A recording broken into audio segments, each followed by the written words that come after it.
12,000 people arrive in Australia each week, some for holidays and some for business.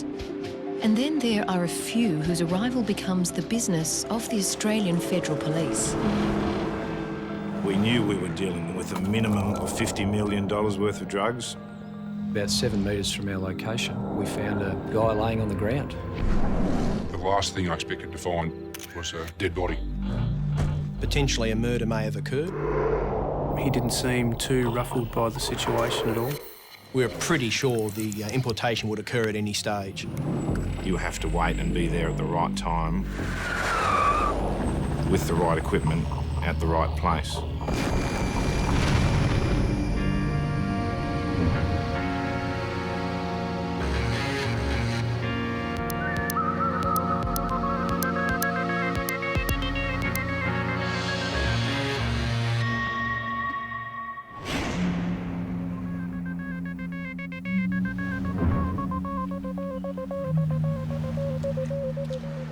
The Australian Federal Police had been given a tip that a large amount of narcotics was about to enter our shores.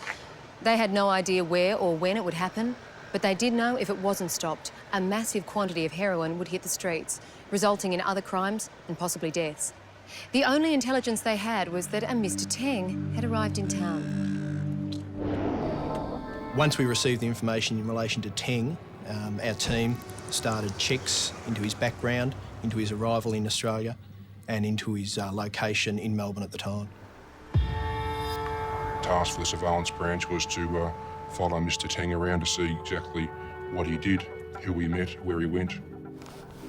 Well, I'm videoing a guy who looks very much like him, standing near the crossing. Our first point of actually seeing Teng was in and around the Crown Casino in Melbourne. He's standing near the crossing smoking a cigarette. Yep, that's our man. And then we discovered he was using a Tarago van to drive around Melbourne. Some checks that were carried out determined the car had been hired from Europe Car in Geelong, a fair way from Melbourne itself, not somewhere where a tourist would usually go to hire a car when there's so many car rental places around Melbourne. Such a large vehicle for one person seemed interesting. For 3 days, the surveillance team followed Mr. Teng and the van back and forth from Melbourne to Geelong. Still on the phone smoking, just swiveled around a bit, so he's facing away from the water. His movements around the shoreline and the piers around Geelong, it was almost as if he was surveying the area, possibly even familiarising himself with certain aspects of the geography of the area. Although he was staying at Crown Casino, and I guess you could say he was gambling of an evening, certainly his activities didn't fit with the normal activities of tourists. While surveillance was kept on Mr. Teng, federal agents took a chance and spoke with the manager of the company from where the van had been rented. It paid off. Their target had inquired about renting another car. Mr. Teng stated that he wanted a four-wheel drive. His family was coming out here and he needed it for luggage, which we, at that stage, believed was false. We thought he was going to put something sizable in the boot there and it wasn't going to be luggage. The idea of boot space, if it was narcotics, what quantity are we looking at? We thought, well, we must be looking at a reasonable size importation, if in fact that was what he intended to do. Europe Car Geelong didn't have a four-wheel drive available, so the AFP actually rented a four-wheel drive on their behalf and had it set up ready for Teng to rent from Europe Car. The next day, the four-wheel drive with listening devices was delivered. Europe Car, on our behalf, contacted Teng, stating they'd just come across a four-wheel drive that was available for his rental, and that allowed us to get Teng back to the office so we could take some surveillance of him and commence our monitoring of his movements and any conversations that he may have. He looked at the four-wheel drive, looked again at the Tarago, and decided there wasn't enough room in the four-wheel drive itself for what he wanted it for. When you have these operations, things seem to go smoothly for a period of time. All of a sudden, it's Murphy's Law, what can go wrong will go wrong. And that's what makes these operations difficult, trying to control the movements of somebody that has no idea they're being looked at, but often they just go off and do their own thing as they want. My boss now, he's going to kill me because I had to bring it down from Melbourne. It cost me money. However, the manager at Europcar was able to walk out and actually look at the two vehicles in their discussions. He noticed another male in the Tarago van with Teng, another Asian male, and he also noticed in the back of the Tarago some luggage, and the details on one of the luggage related to a person by the name of Lamb. Police began checks on this person, Lamb, but their target was always Mr. Teng. Wherever he went, they went, and he, along with this Mr. Lamb, were now heading further round the coast to the surfside city of Lorne. Time is 4:51 on the 11th of April 2003. Subject having a cigarette out the front. There's an associate in the driver's side of the Tarago, yet to exit the vehicle. Teng went from Europcar Geelong to Lorne and made inquiries at a real estate agency. Real estate agent Smythe. After his conversations were completed and he'd left the area, one of our investigators approached the real estate agency and, again making a judgment call, discussed his conversations with them about renting a property. Subject entering vehicle. Mr. Teng made inquiries, fairly solid inquiries about the rental premises up on the hill in Lorne there. And my first impression personally was that something would be happening in the next few days. As it turned out, he transited back to Geelong and back to Melbourne. However, he had made inquiries in Geelong also. So to me, it felt like he was basically hedging his bets. With Teng back in Melbourne and spending the night at the blackjack tables, police were able to install a listening device into his van. The chess game, as federal police saw this operation, was underway. And if they wanted to win the game, they needed to be one step ahead of his every move. Mr. Kiem Fah Teng had spent the last 2 weeks travelling to the south coast of Victoria, sometimes alone, and at other times in the company of a man police believed was a Mr. Lamb. But federal agents didn't believe their interest in the coast was to find a place to go fishing, but a place where a large shipment of narcotics could be dropped off. To find out where and when, federal agents were able to install listening devices into the van he had already hired. However, Teng decided the next day he'd actually wander on foot around the Melbourne Central Business District. So the AFP had to fall back to our physical surveillance of Teng. Yeah, he's leaning up against the wall and he's looking around a fair bit, and he just looked down to his watch on his right wrist. 1 minute later, the reason was clear. Our man's meeting with a UI just underneath the walk bridge. He was seen to meet up with another male, again an unknown, a separate male to that, seen in the vehicle with him at Geelong. We know on close inspection there's dark grey pants and he's got black shoes. Dark grey pants, black shoes and a long black jacket. AFM. They were seen to wander around Melbourne together, to sit down and have lunch or a meal, have a number of deep conversations, and then to utilise a public phone box in the city and to make numerous calls from that public phone box. There was a phone box. Yeah, copy that. Mate, if there's a split here, would you be able to put the UI to a car or some sort of transport? I'll do my best. Fortunately, this unidentified individual stayed with Teng. The two had jumped into the van that had been installed with listening devices, and investigators were now privy to their conversations. They travelled from Melbourne, again down towards Geelong, had a conversation in the vehicle. The second male made comments relating to Teng's involvement in international drug trafficking, and that penalties for the type of activities they were going to be undertaking would in some cases be 20 years and in other cases 5. And this led the AFP to now feel pretty certain that Teng was definitely involved in an imminent importation into Australia of narcotics. On reaching Geelong, the two males walked along the Cunningham jetty. Their conversations in that vehicle led us to believe that would be an area where they'd change over the narcotics at a later stage. There were lots of people around, lots of people carrying things, and that they could basically bleed into the background. They noticed a beach marker in the Cunningham jetty area, 57B, and they actually utilised that as a point where they could meet up and do a changeover. The two men then moved on to Lorne, and the conversation in the car became coded. in relation to the narcotics. They were calling girlfriends. They were talking about picking up the girlfriends, handing the girlfriends on to others, and at the same time that the girlfriends would be delivered by speedboat. We knew there was possibly boats involved. We knew there was 150 units, or that was the figure they were talking. Units are a 300-gram block, a 700-gram block. It depends on their particular jargon, the criminals' jargon. If you look at it in terms of the street value, each kilo is $1 million, and that's probably an underestimation. So we knew we were dealing with a minimum of $50 million worth of drugs up to $150 million worth of drugs. And the higher the stakes the criminals are playing with, the more danger, obviously, for everybody involved. That being the case, we had to make sure that we had an appropriate amount of resources and appropriate level of members available to undertake a safe arrest once we're at the resolution stage. So what we had to do was just get down there, get all kitted up and be ready for the 100 different situations that could occur. And so it was a case of hurry up and wait. In that case, it's very much like the army. You have to wait and be there at the right time with the right equipment at the right place. We have to be prepared at all hours of the day to respond at an appropriate level, whether that's 2 in the morning after no sleep or just during a normal business day. We'd just taken 10, 15 minutes break to have something to eat. Yeah, Roby.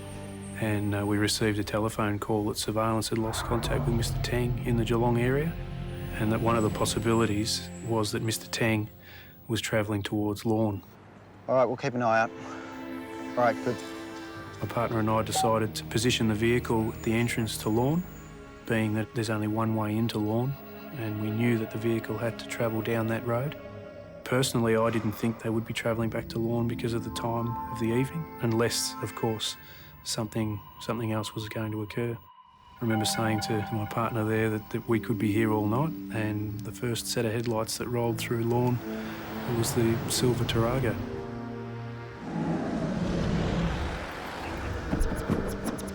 What would normally take an hour to travel from Geelong to Lorne had taken them only half the time.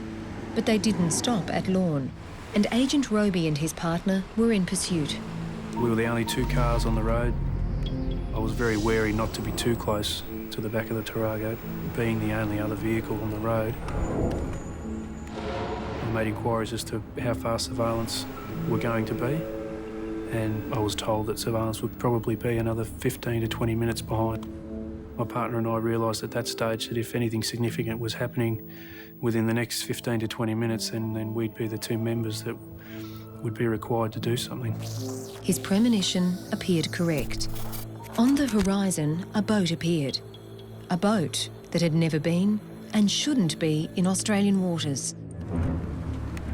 At this stage, Federal Agent Chris Roby and his partner were following the Tarago around the Great Ocean Road at fairly high speeds on an extremely bad night. That being the case, we were quickly trying to have other surveillance members move down into the area to assist Chris Roby.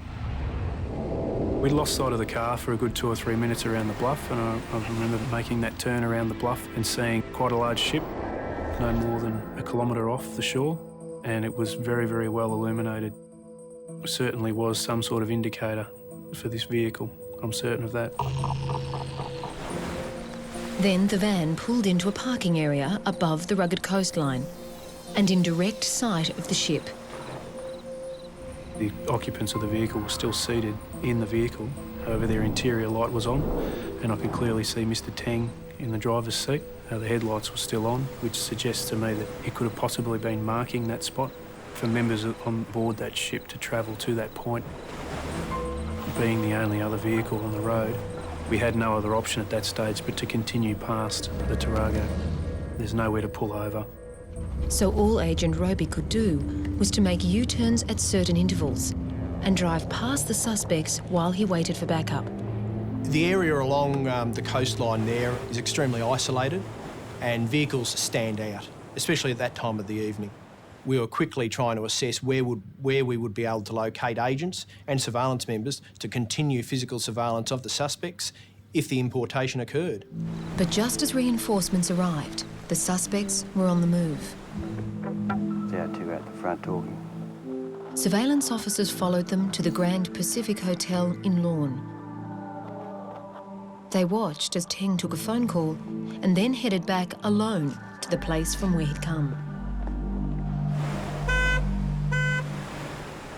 The surveillance operatives noticed a car with its brake lights on, parked to the side of the road, honking its horn. They chose again to drive on by, but noticed that Teng pulled over to meet the other vehicle, which was a blue Ford Focus. They were able to gather a registration, which the command centre quickly checked, and it had been rented to a male by the name of Lamb, confirming that the first unidentified male was now back in the picture. Knowing that the ship was so close to the shoreline and seemingly anchored, we were pretty sure the importation would occur at any stage.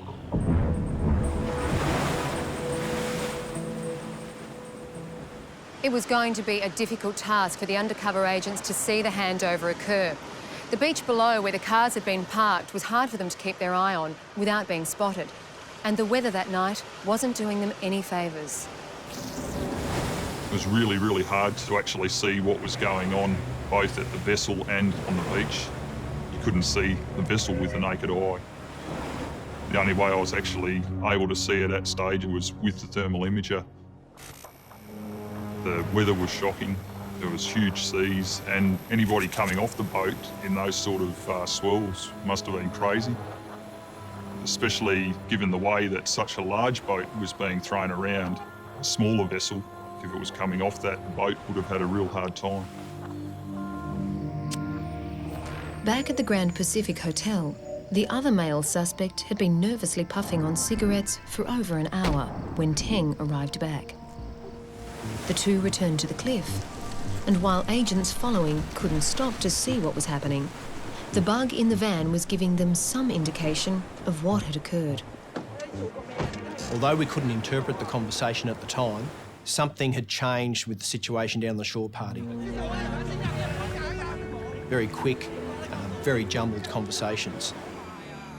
We were being told that something was going on the beach. I couldn't see that, and I was expecting something to go back from the beach, back towards the ship. That never eventuated. It was a frustrating moment in the investigation. We had a ship within a kilometre of the shoreline. We had a shore party and two vehicles. However, we couldn't see any handover of the drugs from the ship to the shore party, so it was decided to pull a lot of the members back to Lorne and wait for the narcotics to return with Teng in the Tarago.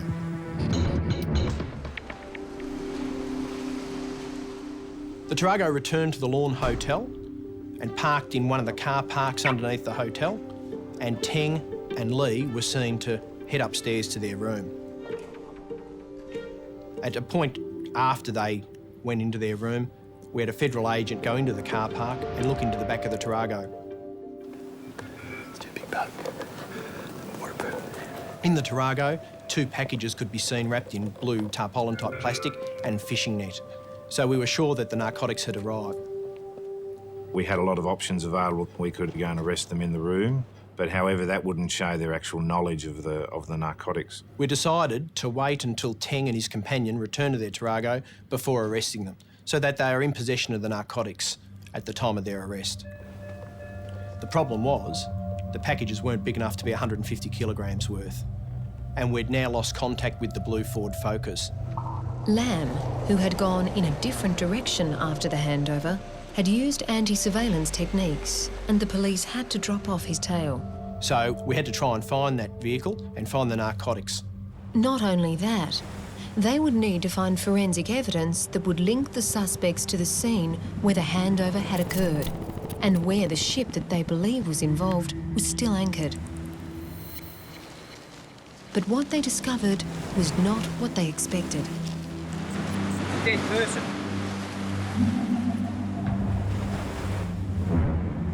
It was the dawn of a new day, and the ship that was difficult to see the night before was still anchored off the coast of Lorne.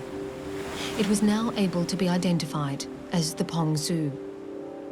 We determined very quickly that the Pong Su had been recently registered to Tuvalu, a small nation in the Pacific, but that its previous origins were from North Korea. The transfer from being a North Korean ship took place less than a month before its arrival.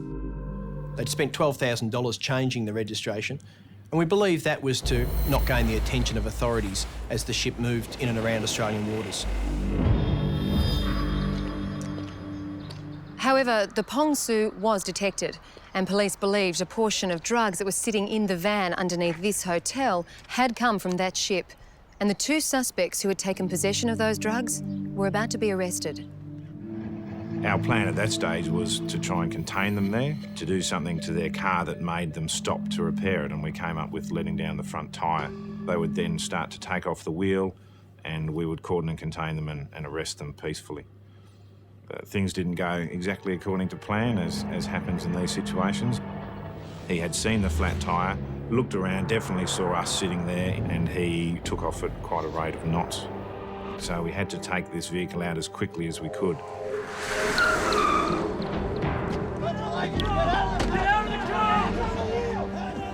We blocked it in so it couldn't move anymore, and then members of the SRS and advanced warrant team surrounded the vehicle and at gunpoint extracted the driver and the passenger.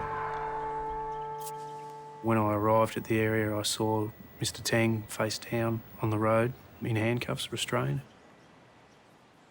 And on the passenger side was the accomplice.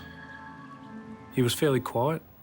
He didn't seem too ruffled by the situation at all. He certainly didn't seem like someone who was just attempting a large-scale importation for the first time. He was right. As they discovered, Mr. Chin Kwon Lee had form. He'd previously escaped from a jail in Denmark where he'd been arrested for drug running in Europe, and he was well known to Interpol and had been involved in drug smuggling in and around Asia and Europe itself. The boot was opened and there was what appeared to be 40 to 50 kilos of what we presumed was heroin from the nature of all the investigations. There you go. Merry Christmas. We knew we'd stopped $40 to $50 million worth of heroin on the street, so there were a lot of very happy federal police at that stage. Very waterproof. The blocks were heavily wrapped in a number of layers of plastic. This might be your bottom line. And there's another layer there. Which went to the notion that they had been carried over from the ship. Each was marked with the brand Double UO Globe, a high-quality brand of heroin. And when field tests were done, the contents were confirmed as being just that. Police have netted Victoria's biggest ever heroin haul, uncovering $60 million worth of the drug at a raid in Lorne. Police seized 40 kilograms of heroin concealed in waterproof bags as it was unloaded from a ship. While it was a great outcome to arrest two of the suspects and locate part of what we believe the importation contained, we still had an outstanding suspect in relation to lamb and potentially another 100 kilos of heroin somewhere else in the area. We communicated with the Victoria Police and informed all the stations in the area that we were looking for a blue Ford Focus with the registration details we had for Lamb's vehicle. We had to split the members into different groups. Some of the federal agents had to bring back the two arrested suspects to Melbourne for interviewing. Other federal agents had to go and set up a crime scene where the importation had occurred so that we could tie any evidence on the beach back to Tang and Lee and the actual vessel that was still offshore at Boggley Creek. Yeah, I was surprised that it was still there. However, they obviously had a reason to hang around, and we could see that the people around the bridge area were actually looking back to shore with binoculars. So we were starting to wonder whether they were actually looking at us. Once they were on the beach, they very quickly noticed an inflatable dinghy. From just looking at the dinghy, it obviously copped a hammering, was deflated. The engine had obviously copped a knock, and it was quite obvious that it wasn't seaworthy. It sort of explained the reason why we never actually saw a boat go back out to the vessel, and possibly explained why the people on the Pongsu were looking into shore. Nearby, some kelp had taken their interest. Because there was rocks on top of the kelp, not kelp on top of the rocks, and nature generally dictates that the kelp sits on top of the rocks. Underneath that pile, we found 2 life jackets that had been concealed. So once we knew that the targets were actually burying things under piles of kelp, We started pushing along the beach a bit further and found another pile of kelp with rocks sitting on top of it. Thought this looks pretty good for probably the missing drugs. Dead person. I can certainly say that the last thing I expected to find under the seaweed was a dead body. He had a significant head wound. It looked to me as though he had been deliberately placed there and seaweed placed on top of him to conceal the fact that he was there. We are now in a really serious situation. There was a dead body on the beach. Potentially a murder may have occurred. We weren't sure. We had an amount of narcotics seized in Lorne with 2 suspects and another suspect outstanding, being Lamb, who still may have the narcotics. With the discovery of the 2 life jackets, police believed there was another suspect somewhere. But as they contemplated whether he was dead or alive, the Pong Zoo took off. We had a belief that the Pong Zoo was a vessel involved in the dropping off of the narcotics. We also had a belief that the deceased male may well have been a crew member. We needed to get that vessel into an Australian port so we could have a thorough physical examination of the vessel and treat that vessel as a crime scene as well. Yes, Pong Su, here is Police Launch Fearless. You are directed to turn your ship about. Over. Tell your captain that failing to obey this direction immediately, he is disobeying a direction under Australian customs law. Over. Pong Su, here is Police Launch Fearless. Under the Australian Customs Act, you are hereby directed to alter course and make directly for Eden Port. Over. Motorist Pong Su, we are having breakfast with a moment. And Pong Su, you are to alter course immediately for Eden Port. You are heading on a course that is not appropriate. Over. As Australian Federal Police continued to urge the Pong Zoo into port, Victorian police divers had been brought into the investigation. There was some suggestion that there may have been a second person who had come ashore and had not been located because there were 2 life jackets and that it was more than probable that that person was deceased because they'd only found the body of one person buried under some seaweed there earlier on that day. An autopsy of the dead man confirmed he had not been murdered, but had hit his head, probably when the dinghy capsized, and drowned. And with the swells still as dangerous as the night before, the dive to see whether there was another body was postponed. So whilst we were waiting for the seas to abate and the tide to go out, we started to search the sand and the beached area. And whilst we walked along the beach, we found a running shoe that had been washed up in a rock and it had a paint substance on the sole. We also found a blue plastic bag, and that bag had a tear in the side of it, which led us to believe that there may have been something in it that had since been removed. Whether it had been torn on the rocks or whether somebody had actually cut it, we were unable to determine at that time. Above the area of the beach and just near to where the suspects' cars had been parked the night before, another officer had been searching for evidence. I made my way up to him. We moved through the bush and about 7 metres from our location, we found a guy laying on the ground. He was laying in a... Look on him, mate, just a bit. Yep, Position thanks. like this. Yep. Here. We had a water bottle, half consumed, just there. Yep. We had a brown paper bag, just over here. Okay. When we searched his bag, we found a set of binoculars, we found a torch, we found a phone, some SIM cards, and we found a GPS. The arrested man gave his name as Ta Song Wong, and while police suspected he was a crew member of the Pong Zoo and was directly involved in the handover of the drugs, they needed forensics to prove it. Wong was using a piece of black rubber to hold his pants up, similar to the rubber used to package the narcotics that had been intercepted in Teng's Tarago. These strips of black rubber, like you'd get off the inner tube of a car, had been sliced into strips and just tied around to the bags to keep them shut. When something has been cut with a knife, you end up with what are called striated marks on the edges of the rubber, and they can literally be lined up like a jigsaw puzzle.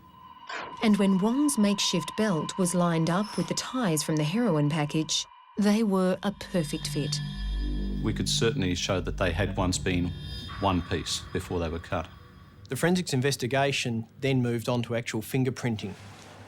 It was determined that both Wong and the dead man found on the shore's fingerprints were discovered inside the packaging of the narcotics themselves, inside the heroin boxes. The actual links of the rubber banding and Wong's fingerprints proved that Wong had some involvement in pre-packaging the heroin before it left the Pongsu itself, and that Wong had come from the ship on the dinghy the night before to deliver the narcotics to the shore party. And we also believe Wong was waiting in the observation post or the hide for the ship to come back and rescue him from the shore. The dinghy had capsized the night before and he had no other way of getting back to the ship. However, after the Pongsu became aware of the police activities on the shore, they then made their escape into the Australian waters. And you are directed under Australian customs laws to return to the Port of Eden, steering a course of 270 for the purpose of boarding. Our task was to board that ship because we suspected there was more narcotics on board, and if there wasn't narcotics, there was certainly those people involved in importing a large amount of narcotics. Pongsu, stop your vessel. I repeat, stop your vessel. Now, tactical training to get aboard a ship, when it's stable is one thing, but when it's moving is entirely another. We'd already lost one person in this operation. It was a suspect, but I certainly didn't want to lose any police members, so at that stage, whilst we'd sent one rubber dinghy out, I called them back in and said no, because the members were fully equipped with their ballistic vests and their helmets and all of their other equipment, which is quite heavy. And if one were to go overboard, no matter how good a swimmer they'd be, they'd go straight to the bottom. As their options were considered, agents on dry land were concentrating on finding Lamb, the member of the shore party who had so far evaded detection. We had to remember we still had a meeting point that had been set up prior to the importation in the Geelong-Cunningham Pier area at that beach marker 57B. So we had surveillance monitoring that area the whole time. Lamb did turn up and parked right next to the 57B sign and a BMW. Lamb was seen to depart the vehicle and start brushing sand out of the boot area. At the same time, he was seen to have a conversation with the person from the BMW. Agents believed this other person could be involved in the actual importation as potentially another syndicate member who was there to pick up the narcotics from the night before. Although it appeared nothing had been handed over, the police weren't taking any chances. A decision was made to intercept the BMW to try and identify the person in the vehicle, but it was quickly determined that the person was just a member of the public and had no involvement in the actual investigation we were carrying out. Not long after the BMW left, Lamb was on his way. We couldn't afford to let Lamb get back to Melbourne and lose him again in a larger area. That's why the decision was made to intercept him at that stage so we could maintain control of him and the location of the narcotics. However, after searching his vehicle, we quickly discovered there were no drugs secreted in the car at all. The fact that Lamb had brushed sand from his car gave police hope that the drugs hadn't hit the streets of Melbourne and were hidden somewhere nearby. And in order to find them, they would literally need to turn to the heavens for help. While the AFP had arrested 4 men over the importation of 50 kilos of narcotics, they still believed up to 100 kilos of heroin was outstanding. They hoped that the GPS that was found on Wong might lead them to it. A global positioning system will display in coordinates on your device whereabouts on the world's surface you are. So it's all to do with distance, time, and signals that are sent from at least 4 satellites to the device that you're using to receive that data. And it has an onboard memory, and When we downloaded the information from the GPS that was found on Wong, we found that there were 3,000 separate pieces of information contained on the memory within that device. However, it was quite apparent that Wong hadn't brought the GPS to the area because it had plotted a number of points in and around the coastal area of Lorne and Geelong for some time prior to the Pong Su arriving. In the period after the ship arrived and after the handover occurred, the coordinates for the GPS were in one place only, the place that Wong had been found. And in that area, the missing heroin had not been located. We believed he'd been handed the GPS by one of the shore party when they discovered he couldn't get back to the ship. But it was the activity on the GPS before the ship arrived that was being scrutinised. Not only did the data marry up to all the places that the three suspects had been seen, but there was one spot, 40 kilometres away from the drop-off zone, that had been visited numerous times. And it was in the middle of nowhere. It was on the side of a road, and it really warranted a second look. The last known visit to the area was half an hour before the handover occurred. At that time, Teng and Lee were under surveillance, so the person holding the GPS was more than likely to be Lam, and police wondered whether he may have returned to the site with heroin in hand. And as we approached the point, I was just reading off the GPS and it said 50, 40, 30, 20, 10.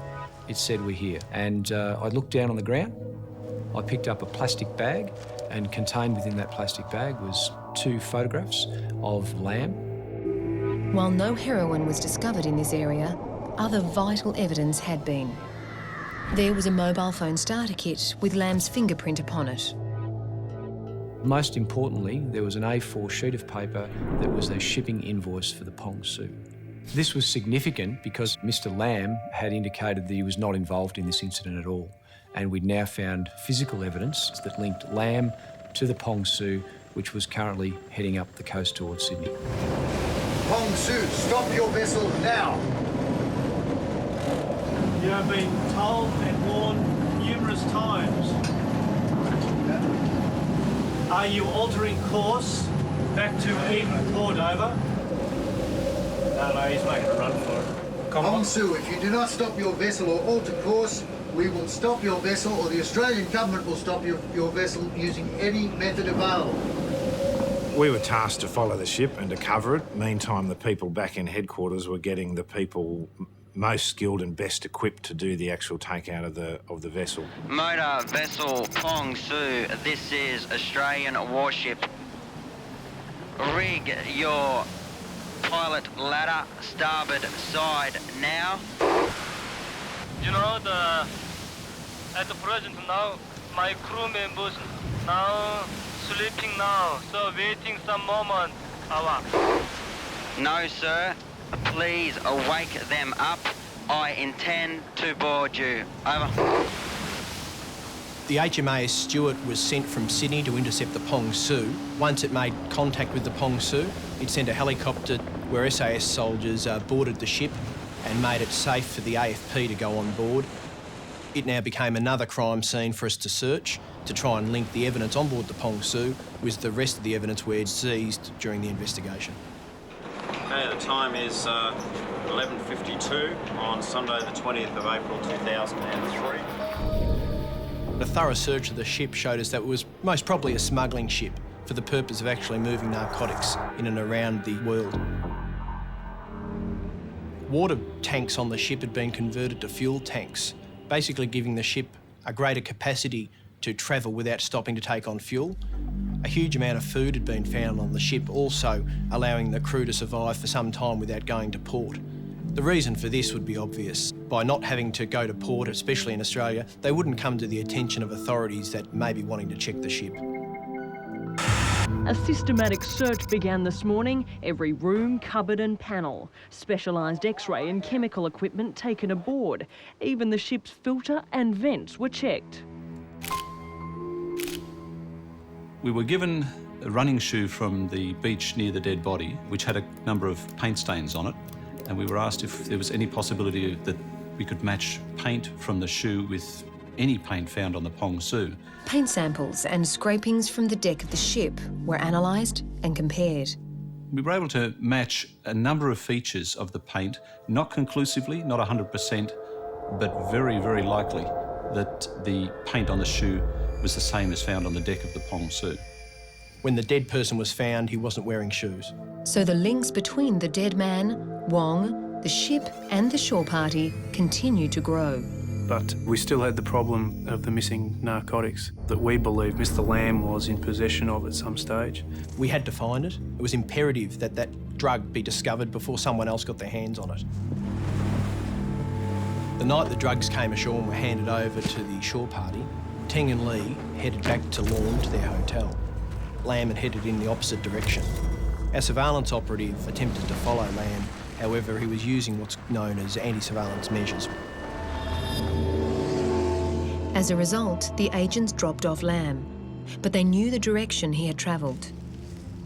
Now, an extensive search along a 25-kilometre stretch of road and bushland was being undertaken. It took a few days, but eventually we won. We found the drugs in a small trench covered in leaves and other trees. It was obvious that these were the narcotics that originally came ashore with the Pong Su. They had the same wrapping, the same blue tarpaulin, the fish nets, and the black rubber banding to hold it all together. To see those drugs we found and seized was pretty gratifying. It was very, very satisfying to take possession of it and take it out of circulation. The raid on board the Pong Su followed the seizure of 50 kilograms of heroin off Victoria's southwest coast. Another 75 kilograms of the drug was discovered hidden in bushes, a total street value of $164 million. The ship's captain, chief mate and chief engineer were today ordered to stand trial after a magistrate found they were in a position to assist in the drug run. A crew member who allegedly brought the heroin to shore and 3 others accused of collecting it will also stand trial. Teng, Lee and Lamb all pleaded guilty to aiding and abetting the importation of a commercial quantity of heroin. Ta Song Wong pleaded guilty to its importation. But a jury found the captain and his 2 senior staff not guilty.